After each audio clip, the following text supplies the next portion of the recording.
Hey guys, Nathan at Duck River Honey, and as you can see, I'm getting my new bee yard set up. And I've got some reasons for doing this. Of course, a new yard gives me a place to reorient bees. It gives me a place to expand into. I don't overcrowd my home yard, so hopefully I can increase my honey production. One of the big reasons I'm doing this though is risk diversification.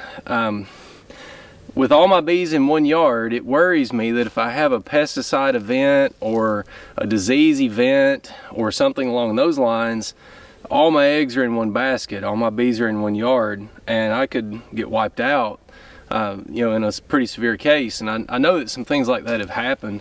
They're rare, but if you look at your operation and the work that you've put into it and all this, it makes me feel better to have some bees a few miles away that if something did happen, it'd be really tough to put me out at this point since I've got bees in two places. So I like that. I also really like that here I'm getting into a different habitat type. So this is dry, higher, rocky ridges, and you get into chestnut oaks where at home we only have swamp chestnut oaks. We don't have any chestnut oaks. There's mountain laurel here, just 7 miles from home, and there is none of it at my house. There's American hazelnut, which we don't have. So different plant species. There's a lot more sourwood here. That's pretty rare around my house, but just 7 miles away there's quite a bit of it here. There's still a lot of tulip poplar, American beech, elms. There's more black locust here, which is good. So it may make a different flavor of honey, may make more honey, less honey. I don't know. That's part of the fun of beekeeping, is figuring this stuff out. So I'm excited to see what this year brings from this yard. I moved mature hives here, so these should be honey production hives, and we'll see what it does. It'll be interesting. I wanted to note on the mountain laurel here, I'll try to get some footage of that to show you. That is pretty uncommon, around my house, and there's a bit of it here. Rhododendrons and laurels can have poisonous nectar, so they can actually make honey that is poisonous. It causes pretty bad intestinal upset.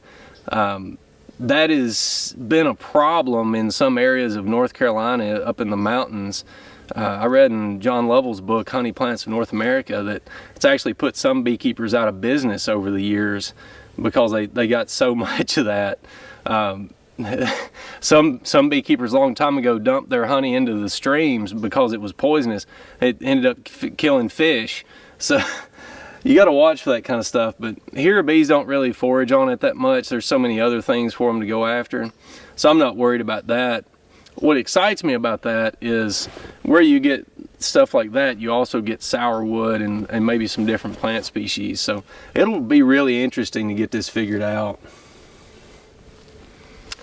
So you saw the Hive Lifter. That's from the Bee Breeding Center. Boris up in Canada sent me that. And it's an expensive piece of gear, but the way I look at it, you hire someone, if you can find someone these days to help you, to provide labor. You spend money on that labor, and once it's done, you've got nothing to show for it. So I went ahead and invested in a tool that will have a residual value that I can use for years, hopefully. And boy, these hives are heavy and awkward when you're by yourself. So I'm really pleased to have that thing. The hitch haul I'm carrying it around on, I don't have room in my truck for the Hive Lifter and hives. So I built a hitch haul to haul that thing on, and you can kind of see the wheels in the front and the back sit down in that hitch haul, and it works really good. I've been very pleased with that system. The whole thing worked great. Just really pleased that it went that well. I wasn't expecting it to go that well. So where we're at in the season is red maple is budding. It's almost blooming, but not quite. We've got red dead nettle that is blooming, and the bees are bringing in a little bit of pollen from that. As soon as the red maples start blooming, then the season's going to be on. We'll be in it. So here in a few days we've got a good weather day. It's in the 30s today. That's why I'm moving hives.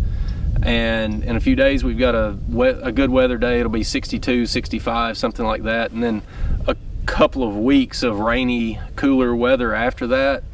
So I'll try to go through all my hives this weekend and get pollen patties in them, and any of the small ones that need some syrup, I'll get some syrup in them, because they're going to be shut in for a couple of weeks, and I don't want them cannibalizing brood if they feel like they're under food stress.